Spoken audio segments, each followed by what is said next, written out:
मुंबईतील बीडीडी चाळीतील रहिवाशांना चावी वाटप कार्यक्रमात फडणवीस, शिंदे आणि ठाकरे येणार एकाच मंचावर, श्रेयवादाची लढाई रंगण्याची शक्यता.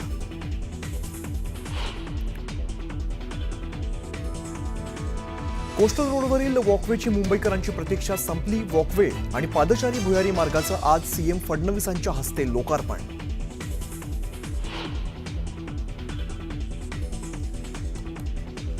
राहुल गांधींच्या जीवाला धोका असल्याच्या प्रकरणी नवीन ट्विस्ट. वकिलांनी सहमतीशिवायच याचिका दाखल केल्याचं काँग्रेसचं स्पष्टीकरण. पुणे कोर्टातून याचिका घेणार मागे.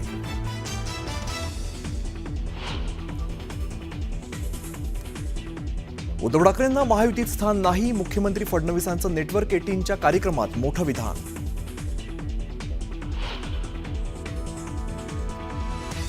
सुनील तटकरेंची उलटी गिनती सुरू झाली आहे. भरत गोगावलेंचा हल्लाबोल तर छोट्या लोकांवरती लक्ष देत नाही. सुनील तटकरेंचा पलटवार.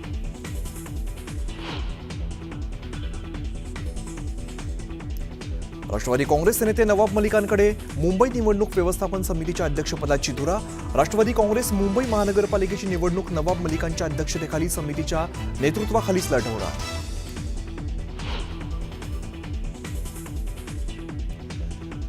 चव्हाण संघटनेच्या पदाधिकाऱ्याला मारहाण करणारे राष्ट्रवादी युवकचे माजी अध्यक्ष सूरज चव्हाण यांच्यावरती नवी जबाबदारी. सूरज चव्हाण यांना मिळालं प्रदेश सरचिटणीसपद.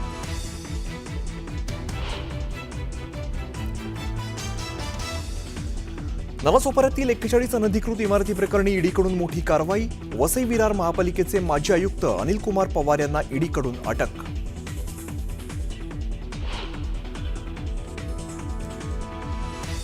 अनेक दिवसांच्या प्रतीक्षेनंतर मुंबईत पावसाचं पुनरागमन.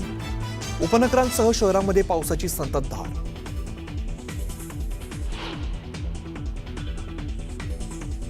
हिमाचल प्रदेश, उत्तराखंडमध्ये मुसळधार पावसानं जनजीवन विस्कळीत. कुलू आणि शिमल्यामध्ये ढगफुटी तर जम्मूत तावी नदीला आलेल्या पुरात अनेक घरं गेली वाहून.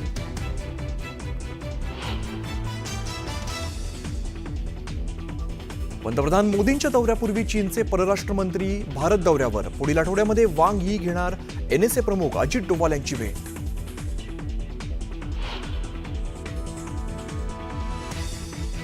आणि युक्रेनचे युद्ध न थांबवल्यास गंभीर परिणामांना तयार रहा. 15 ऑगस्टला होणाऱ्या बैठकीपूर्वी अमेरिकेचे अध्यक्ष ट्रम्प यांची रशियाला धमकी.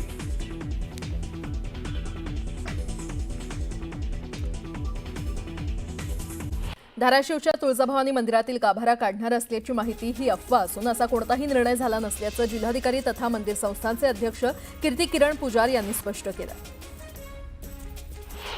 सांगली महापालिका क्षेत्रामध्ये 15 ऑगस्ट रोजी मटण मांस विक्रीवर बंदीचे आदेश जारी करण्यात आलेले आहेत. महापालिका आरोग्य विभागाकडून पालिका क्षेत्रात मटण मांस बंदीचा आदेश जारी करण्यात आलेला आहे. दरम्यान मात्र महापालिका आयुक्त सत्यम गांधी आणि अतिरिक्त आयुक्त राहुल रोकडेंना यासंदर्भात काहीही माहीत नसल्याचं त्यांनी स्पष्ट केलं आणि त्यामुळे या आदेशावरून प्रशासनाचा सावळा गोंधळ समोर आलाय.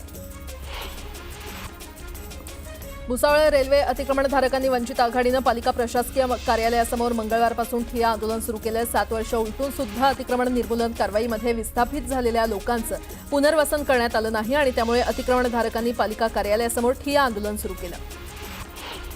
वाशिमच्या वीज वितरणाच्या मुख्य कार्यालयासमोर 1 मे 2024ला ध्वजारोहणाच्या कार्यक्रमाला मुख्य अभियंत्यासह 80 कर्मचारी अनुपस्थित होते आणि या प्रकरणाची तक्रार जिल्हाधिकाऱ्यांकडे करूनही गेल्या अनेक महिन्यांपासून केवळ चौकशीचा फास सुरू असून दोषींवर कारवाई करण्याच्या मागणीसाठी वाशिमच्या जिल्हाधिकारी कार्यालयासमोर राष्ट्रध्वज सन्मान समितीच्या वतीनं साखळी उपोषण सुरू करण्यात आलं. स्वातंत्र्य दिनाच्या पार्श्वभूमीवर हर घर तिरंगा उपक्रमांतर्गत जळगाव महापालिकेवर आकर्षक तिरंग्याची विद्युत रोषणाई करण्यात आलेली आहे. 17 मजली महापालिकेच्या इमारतीवर करण्यात आलेल्या विद्युत रोषणाईमुळे संपूर्ण परिसर उजळून निघालाय. जळगाव जिल्ह्यातील जामनेरमध्ये सुलतान पठाण या 20 वर्षीय तरुणाची हत्या प्रकरणी 8 संशयितांना पोलिसांनी ताब्यात घेतलेलं आहे. तर या प्रकरणात पोलिसांनी मॉब लिंचिंगचं कलम लावल्यामुळे गुन्ह्याचं गांभीर्य वाढलंय. अल्पवयीन मुलीसोबत कॅफेमध्ये बसलेल्या सुलतानला तरुणांनी मारहाण केल्यानं मारहाणीमध्ये डोक्याला गंभीर दुखापत झाल्यानं सुलतानचा मृत्यू झाल्याची प्राथमिक माहिती समोर आली आणि या प्रकरणी आता एसआयटी पथकाची स्थापना करण्यात येणार असल्याची माहिती पोलीस अधीक्षकांनी दिली आहे. 15 ऑगस्टला बुलढाणा जिल्हाधिकारी कार्यालयावर स्वातंत्र्य दिनाचं औचित्य साधून आकर्षक अशी रोषणाई करण्यात आलेली आहे आणि त्यामुळे संपूर्ण कार्यालय झगमगत असल्याचं चित्र पाहायला मिळतंय. स्वातंत्र्य दिनापूर्वी ही आकर्षक रोषणाई करण्यात आली आहे. आजच्या तरुणाईला मोबाईल आणि आभासी जगापासून दूर ठेवण्यासाठी पारंपरिक खेळांचं प्रोत्साहन महत्त्वाचं आहे, असं प्रतिपादन क्रीडा आणि युवक कल्याण मंत्री माणिकराव कोकाटे यांनी केलं. देशी खेळांना शासकीय स्तरावर मान्यता देण्यासाठी प्रयत्न केले जातील. प्राथमिक शाळांमध्ये लंगडी, दोरीच्या उड्या, लगोरी यासारखे खेळ अनिवार्य करण्याबाबत लवकरच निर्णय होईल, असं कोकाटे म्हटले. मास्टर ब्लास्टर सचिन तेंडुलकरचा मुलगा अर्जुन तेंडुलकर याचा साखरपुडा झालाय. अर्जुनचा साखरपुडा उद्योगपती रवी घई यांची नात सानिया चांडोकशी झालेला आहे. या समारंभात दोन्ही कुटुंबातील जवळचे सदस्य आणि मित्र उपस्थित होते. दरवर्षी गोकुळाष्टमीच्या दिवशी मांस विक्रीवर बंदीचे आदेश आम्ही काढत असतो. मात्र यंदा योगायोगानं 15 ऑगस्ट दिवशी गोकुळाष्टमीचा सण आहे आणि त्यामुळे याचा स्वातंत्र्य दिनाशी काहीही संबंध नसून कुणीही गैरसमज करून घेऊ नये, असं जळगाव पालिकेतील आरोग्य विभागाचे उपायुक्त उदय पाटील यांनी स्पष्ट केलंय. मालेगाव शहरात 15 ऑगस्टला मटण, चिकन दुकानं आणि कत्तलखाने बंद ठेवण्याचा आदेश महापालिका प्रशासनानं दिल्यानंतर शहरात खळबळ माजलेली आहे. यानंतर वारंवार यावर एमआयएमचे आमदार मुफ्ती इस्माईल यांनी टीका केली आहे. वरळी बीडीडी चाळ पुनर्विकास प्रकल्पातील पहिल्या टप्प्यात उभारलेल्या 556 सदनिकांचा ताबा मुख्यमंत्री देवेंद्र फडणवीस यांच्या हस्ते स्वातंत्र्य दिनाच्या पूर्वसंध्येला देण्यात येतोय. यावेळी उपमुख्यमंत्री एकनाथ शिंदे, उपमुख्यमंत्री अजित पवार, पालकमंत्री मंगलप्रभात लोढा हे उपस्थित असतील. कोस्टल रोड प्रकल्पावरील लोकांना फिरण्यासाठीची मोकळी जागा, 4 पादचारी भुयारी मार्ग याचं लोकार्पण मुख्यमंत्री फडणवीस यांच्या हस्ते आज होणार आहे. वांद्रे येथे मुंबई महानगर प्रदेश विकास प्राधिकरणाच्या नवीन प्रशासकीय इमारतीतून हा सोहळा ऑनलाईन होणार आहे. मुंबई गोवा मार्गावरून दरवर्षी गणेशोत्सवासाठी कोकणात जाणाऱ्या लाखो गणेश भक्तांच्या गैरसोयीतून सुटका व्हावी यासाठी उपमुख्यमंत्री अजित पवार यांनी बैठक घेतली.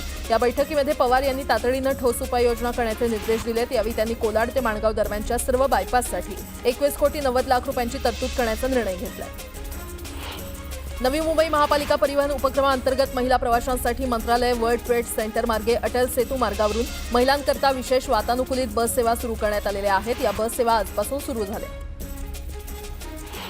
सुनावणी दरम्यान बृहन्मुंबई महानगरपालिकेनं पक्षीप्रेमींना दिलासा देणारी भूमिका घेतलेली आहे. आम्ही सकाळी 6 ते सकाळी 8 पर्यंत कबुतरांना काही अटींसह खायला घालण्याची परवानगी देण्यास तयार आहोत, असं पालिका म्हणाली. मात्र यावर न्यायालयानं सुनावलेलं आहे. तुम्ही असे आदेश कसे जारी करू शकता, असा सवाल न्यायालयानं उपस्थित केला. अनेक दिवसांच्या खंडानंतर मुंबई शहर आणि उपनगरात पावसानं हजेरी लावलेली आहे. पहाटेपासूनच मुंबईमध्ये संततधार पाऊस पडतो. मुंबई वेधशाळेनं वर्तवलेल्या अंदाजानुसार नाशिक जिल्ह्यामध्ये पुढील 3 दिवस 1 ते 2 ठिकाणी येलो अलर्ट देण्यात आलेला आहे. मेघगर्जनेसह विजांचा कडकडाट, हलका ते मध्यम पाऊस आणि सोसाट्याचा वारा वेगानं वाहण्याची शक्यता आहे. पुणे मेट्रोबाबत एक मोठी अपडेट आली आहे. येत्या 15 ऑगस्टपासून पुणे मेट्रो गर्दीच्या वेळेस दर 6 मिनिटांना प्रवाशांना सेवा देणार आहे, तर विना गर्दीच्या वेळी मात्र 10 मिनिटाला एक ट्रेन असेल. पुणे आणि पिंपरी चिंचवड शहरामध्ये दहीहंडी उत्सव शनिवारी साजरा होणार आहे आणि त्यामुळे वाहतूक पोलिसांच्या सूचनेवरून शहराच्या मध्यवर्ती भागातून सुरू असलेल्या पीएमपी बसच्या मार्गात बदल करण्यात येणार आहे. पुण्यात गणेशोत्सवाच्या 1 महिना आधी ढोल ताशा पथकातील तरुणाईच्या सरावाला दणक्यात सुरुवात झाली आहे. तरुणांचा उत्साह या सरावामध्ये पाहायला मिळत असून पथकातील तरुणाई नव्या ऊर्जेनं वादन करते. 15 ऑगस्टला देशभरातील प्रमुख रेल्वे स्थानकांवर देशभक्तीचा सुमधुर जयघोष होणार आहे. अशा प्रकारचा हा कर्णमधुर जयघोष विविध रेल्वे स्थानकांवर पहिल्यांदाच होणार असून आरपीएफचे जवान संगीत सादरीकरण करणार आहेत. वाहनांना उच्च सुरक्षा क्रमांक पाटी बसवण्यासाठी वारंवार मुदतवाढ देण्यात आल्यानंतरही केवळ 30% वाहनांची पाटी बदललेली आहे. 15 ऑगस्ट रोजी अखेरची मुदत संपत आली असताना 70% वाहनधारकांनी याकडे सपशेल दुर्लक्ष केल्याचं स्पष्ट झालंय. पुणे शहरातील विविध भागातील रस्त्यांवर पडलेल्या खड्ड्यांची तक्रार महापालिकेकडे करता यावी यासाठी महापालिकेनं सुरू केलेल्या पीएमसी रोड मित्र ॲपवर पहिल्या दिवशी 43 तक्रारी आलेल्या आहेत. या तक्रारींची नोंद पथविभागाच्या संबंधित अभियंत्यांनी घेतली असून त्याचं निवारण केलं जाणार असल्याचं पथविभागातील अधिकाऱ्यांनी सांगितलंय. पिंपरी चिंचवड महापालिकेच्या अर्थसंकल्पासाठी उद्यापासून नागरिकांना ऑनलाईन आणि ऑफलाईन पद्धतीनं कामं सुचवता येणार आहेत. रस्ते, सांडपाणी, आरोग्य, उद्यानं, क्रीडांगणं अशी कामं सुचवता येणार आहेत. या कामांसाठी त्यांच्या परिसरात वसूल होणाऱ्या मालमत्ता कराच्या 10% निधीची तरतूद करण्यात येणार आहे.